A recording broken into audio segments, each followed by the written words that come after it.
Our next guest is the creator of 1001 Chicago Afternoons, a website telling new, true stories of Chicago and real Chicagoans 3 times a week until he hits 1001 stories. The project won a Peter Lisa Gore Award for exemplary journalism from the Chicago Headline Club in 2013 and will be featured in an upcoming Chicago Authored exhibit at the Chicago History Museum.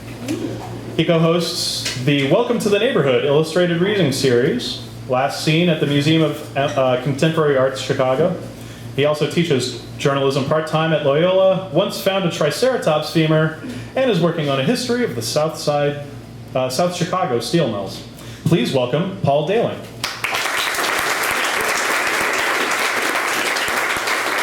I'd like to thank all the readers who came before for setting the mood for this light, humorous essay. Thank you so much. Hi, I'm Paul, and these are my sunglasses. My mom bought them for me. She kept bothering me for weeks about them, just emailing me, did you get them? Did you order the size? Did you get what size you want? And then she paid for them. $400. $400 for these sunglasses. It will be explained why momentarily. This originally appeared on my blog, which, as Andrew mentioned, is going up towards 1001 Stories. This one appeared as number 513 in an essay entitled, "White People Are Ugly," and Other Revelations of a No Longer Colorblind Man. As a blogger, I recently realized that my writing is a lot like Malcolm Gladwell's. More of my friends claim to read it than actually do. And I can pretty much get whatever gibberish I want to a global audience within a few moments' notice. So I took a break from a week of interviews with little old ladies, steel workers, and fetishists to talk about my eyes. Some of you might know I'm colorblind. And for those just learning this now, I have absolutely no idea what color your shirt is. And if I could describe what green looks like to me, I wouldn't be colorblind. Seriously, do you ask tone-deaf people what D flat sounds like to them? Do you make nearsighted people read far distant signs and say, "Oh my God, you can't read that? Really? What's that like?" But I digress, jackass. My mother always felt guilty at passing my late grandfather's colorblindness on to me without suffering from it herself. You see, the gene for red and green color receptors are on the X chromosome, of which males have 1 and females have 2. Therefore, a woman would have to have the same gene defect in both of her X chromosomes to be red-green colorblind, and no, I have no fucking clue what color your shirt is. So to assuage her guilt, she bought me these new glasses that make me see like you people. Tonals. She and my father came to town to give me the glasses and a box of crayons to test myself with.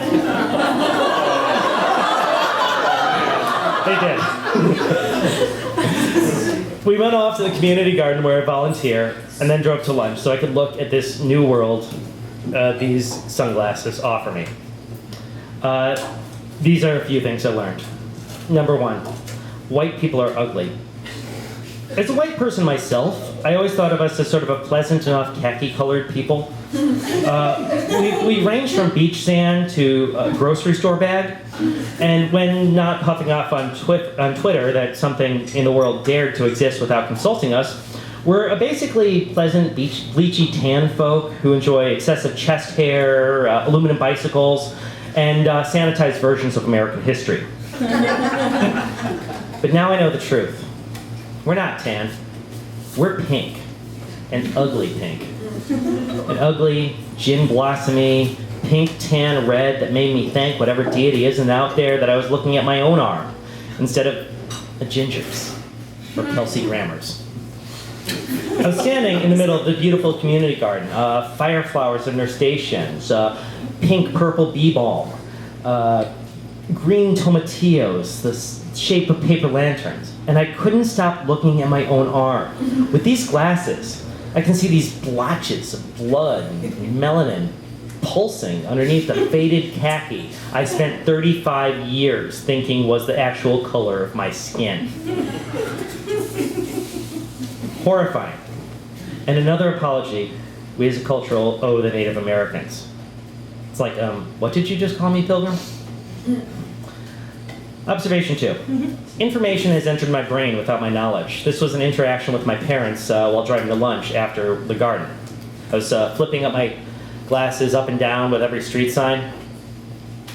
The weird part is, street signs, without the glasses, they're hunter green, but with them, they look more Kelly green. And one of my parents said this, I don't know which one, because now all pink people look alike to me.